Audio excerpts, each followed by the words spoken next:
Alrighty, so now Blue Eyes playing Desperado. Blue Eyes wins this easy peasy. Easy. Wait, wait, no. Blue Eyes versus the. Okay, never mind. This is a bad matchup.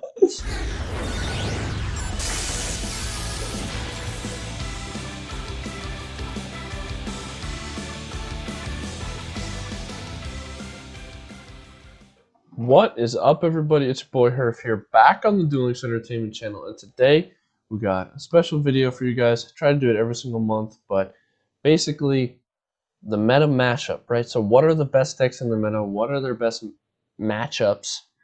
And so right now you can see kind of the power level list as I created it. We got Noble Knights and Blue Eyes being the two best decks, with Desperado just behind it. And bottom three are Thunders, Ritual Beast, and Invoked Neos. So I think that this is a pretty accurate representation of what you see both on ladder as well as in tournaments. I think this is just a good in general. I think some of these decks suffer in side deck formats more than others, namely Ritual Beast, but at the same time, that's not really an excuse. If you're a good deck, you can outside deck cards. But anyways, jump straight into the video.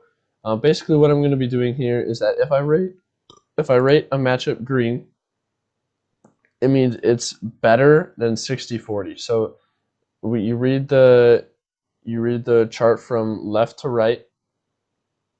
If it's yellow, it means it's 50-50. And if it's red, it means it's worse than 40-60. So everything above the black line over here is going to be reflected down here, right? So it's gonna because they're the same thing. Like Desperado and Ritual Beast, Desperado and Ritual Beast are like the same thing, right? So they have to be congruent with each other. But anyways, jump straight into the video. Noble Knights versus Blue Eyes. I mean, it's the big thing. I definitely think that Blue Eyes has an advantage here. Or it would be red. Whoops, I already messed up my own thing. This is only because there's no. I don't. If Noble Knights go first with their best hand possible, they beat every deck in the meta. I'll just say that right now. But you can't go first all the time, right? So at best, a lot of their matchups are 50-50. Okay, and then you have to factor in every once in a while you'll brick. However, your opponent bricks as well. So a lot of these, especially these down here, are going to be 50-50. Okay, I mean, Desperado gets pooped on by Noble Knights, so I'm just going to put this as green right now. Just because Noble Knights have protection from destruction, as well as they have a lot more removal than Desperado has, and they plus a lot more. But overall, I mean, Noble Knights are kind of a weird deck because they're obviously very strong. No one's going to argue that. But the problem is that they are strongest when they go first and when they don't have to play into disruption. So, I mean, it's difficult because you could say that it's inherently better than 50-50 because your opponent has to go first with disruption in order to beat you, but at the same time you have to go first as well. So you know what I mean? So a lot of it just becomes 50-50. Thunders, I think in general, are one of those 50-50 matchups. I think Thunders do have the edge in some cases, but overall, I think it's a very 50-50 matchup. Because if Thunders go first with Force Focus, it becomes very difficult for Noble Knights to combo, because Madrop becomes level 5 and Force Focus can just negate it. However, I think that if Noble Knights can go first, or if Thunders don't have that Force Focus play, Nobles tend to win. Plus, even with Force Focus, you can still normal summon Boris, equip Gallatin. Actually, that's not even big enough. But you can normal summon any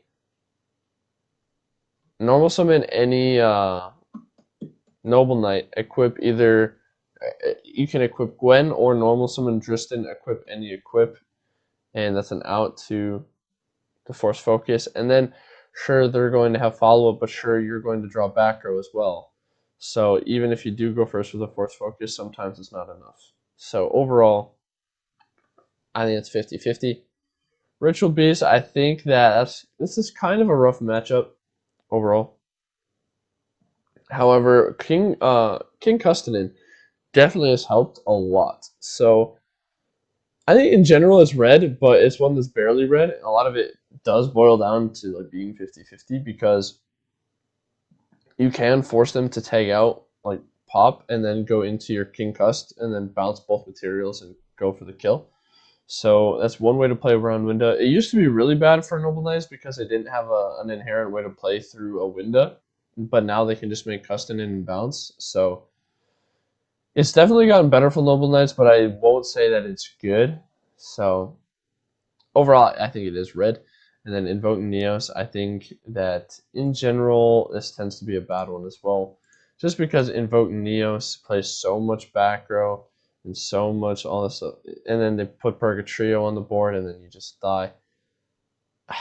Especially with Book of Moon. And Book of Moon has helped Invoke Neos so much because they don't insta-lose the Karma Cut anymore. Okay, so that's one huge benefit. Like, Invoke Neos would not be here without Book of Moon at all, in any way, shape, or form. So,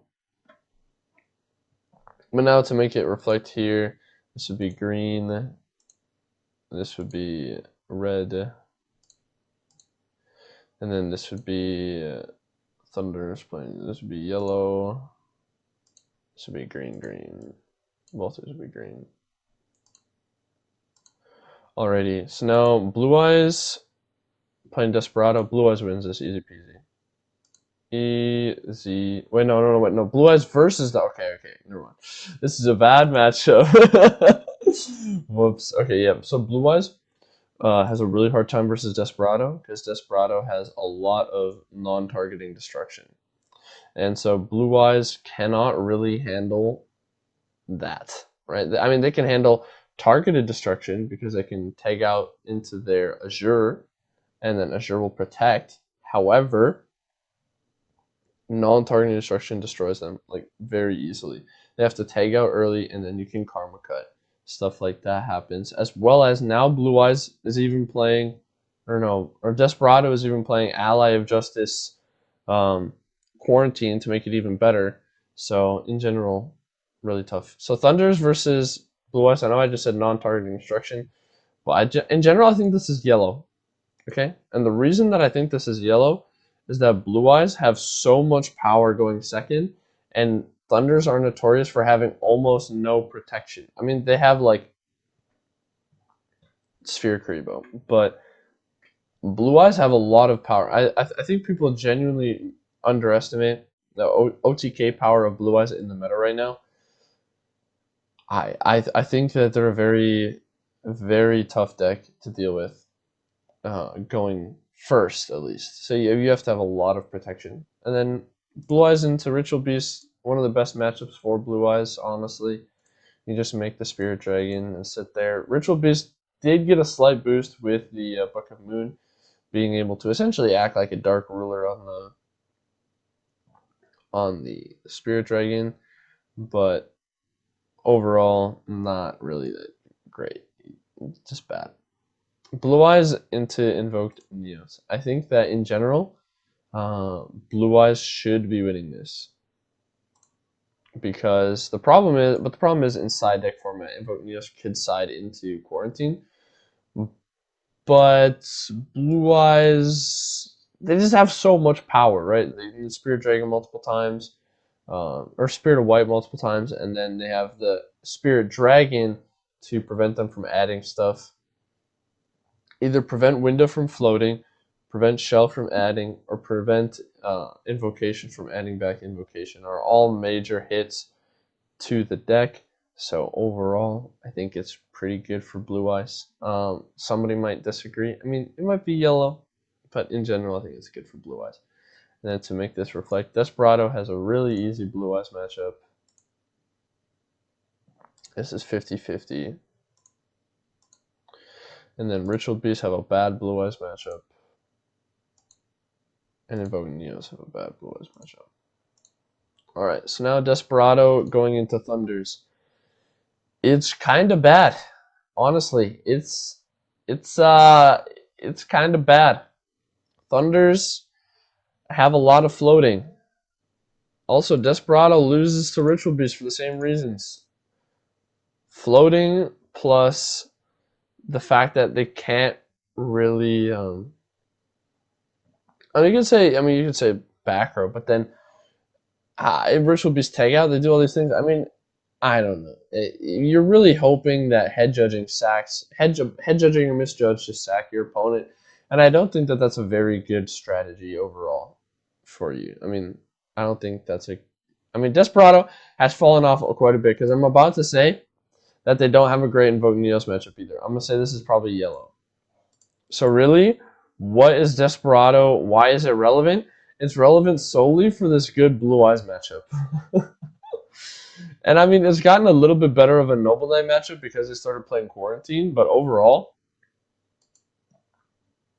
not good, right? Like overall, the deck is struggling, but because it has a good Blue Eyes matchup, it's better than like most of the other decks in the meta, right? Because Blue Eyes and Noble Knight have such high representation, if you have a good matchup for either one of those, but genuinely think that Desperado is only relevant because of a good Blue Eyes matchup. Thunders, we just said, have a good Desperado matchup. We just said Ritual Beast have a good Thunder matchup. And we said that this was 50-50. Alright, so now we're getting down into the last few here. So Thunders first, actually. Thunders versus Ritual Beast. I have not personally played this matchup, so I guess I can only talk from a theory standpoint. I would assume that it would be exceptionally good for whoever goes second, right? So like, or even if Ritual Beast open like Elder Hawk, right? Or even, I mean, I guess if you just open Window, you get OTK. If you open anything short of like a good hand, you die, which I guess is to be expected. But then vice versa, do Thunders die if they don't open their like Lupine plus Roar? And I don't really think so. Because like so Ritual Beasts are gonna bounce stuff back to your hand. But Thunders really only play like Sphere Karibo. And Ulti Apelio is unaffected by Sphere Karibo. So it takes away their main form of like disruption. And this is tough. I think this is probably 50-50. I genuinely don't really see why either one of them would have like a huge advantage over the other. I guess the biggest advantage for Thunder Dragons would be being able to pop multiple times per turn, or like start with M7, which would threaten to like bounce, which is really hard for Ritual Beast to deal with, and then they would go into their double window, and then you can destroy multiple times, but then they can float back into something that's unaffected by destruction. So I think overall, if Thunders go second with a good hand, they should be winning. But I think based on like their matchups, you can see that if they go second with a good hand versus ending, because I'm about to say that this is good for Thunders. If Thunders go second with a good hand versus anything, they're the best deck in the game right now. But it's the fact that you don't always get a good hand and you can't always go second, which is why a lot of them are 50-50. I just think this deck suffers from consistency issues. I think that it's hard for me to put the deck any higher. Like it could definitely be put into like a power level 2 standpoint, like with Desperado. I mean, it's the closest one to being put there, but the biggest problem is just consistency. And I mean, you saw it win in MCS, so obviously it's not bad. Like obviously it's a good deck. Obviously, it should have the respect that it deserves, like on this list and in these matchups. But the problem is that A, it has a lot of side deck counters in Lancia and Necker Valley, and B, it's not very consistent at all in any way, shape, or form. So, and then I guess the last one we have to rate is Ritual Beast versus Invoke Neos, which is really bad. Honestly, Purgatrio go Burr. Purgatrio go Burr. So Invoke Neos has a good Noble Knight matchup and a good Ritual Beast matchup, and everything else is kind of meh. I mean, this could maybe be yellow between Blue Eyes and Invoke Neos, but overall, I think I made the right call there. It has an okay Desperado matchup just because, you know, Invoke Neos will protect itself, stuff like that, but overall, it's okay. Thunders is really bad because they just kill you. And I mean, they have a good Ritual Beast matchup because they get carried by Purgatrio and Book of Moon and stuff like that. So overall, I hope this was helpful. I'm gonna try to do this every single month to like help you guys have a a finger on the evolving meta, stuff like that. I think that this is probably the biggest issue that I have with the meta right now is that the top three decks are so far and away better than the bottom three decks that it's like kind of seems unfair at some points. But overall, it's a pretty interactive meta. There are definitely room for other rogue decks. Like other rogue decks could be like Satellars, Magnets, and then Gokis. Could all be strong contenders on this list into this rank 3. But still, like if you look at these three decks versus even the worst deck here, which is probably Invoke Neos. Do we really think Tellers would be that much better off than Neos right now? Not really. So I mean that just shows you what kind of the base power level you need to have to even crack into meta relevancy right now.